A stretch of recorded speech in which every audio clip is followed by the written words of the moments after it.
ყოველი მეორე სტუდენტი არის სტატუს შეჩერებული, ანა. უზარმაზარი რაოდენობა 10,000-ობით ბავშვი ვერ იხდის გადასახადს იმისთვის, რომ ისწავლოს. ადამიანებს გაუძვილდათ საცხოვრებელი, არ აქვს საშუალება სადმე იცხოვრონ. 3-ჯერ, 4-ჯერ ძვირი იყო ბინისქირა და ბევრმა მათგანმა დაანება სწავლას თავი, იმიტომ რომ ვერ იხდიდა ბინისქირას და დაბრუნდა სოფელში. არ არსებობს რეგიონული ტრანსპორტი, ხალხი სახლში ვერ დადის. შაბათ-კვირას ხო უნდა ჩავიდეს ადამიანის სახლში. ვერ დადის სახლში, იმიტომ რომ რეგიონული ტრანსპორტი ძვირია. სამუშაო 20 საქართველოს საქსტატი აქვეყნებს ციფრებს 29% ახალგაზრდებისაო უმუშევარიაო.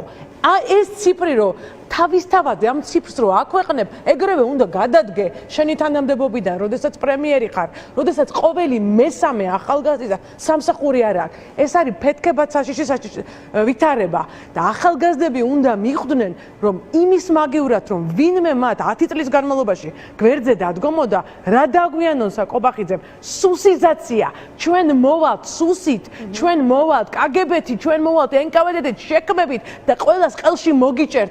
ისედაც თუდად ახარ, ისედაც გახშობ, ლექტორი ვერ შემოდის, იმიტომ რომ აქციაზეა, დედაშენი სახლში არ არის, იმიტომ რომ აქციაზეა, ან მეორე, მესამე სამსახურშია და ამის მაგივრად მე შენ დაგახჩობ. ეს ელის ჩვენ ახალგაზრდობას.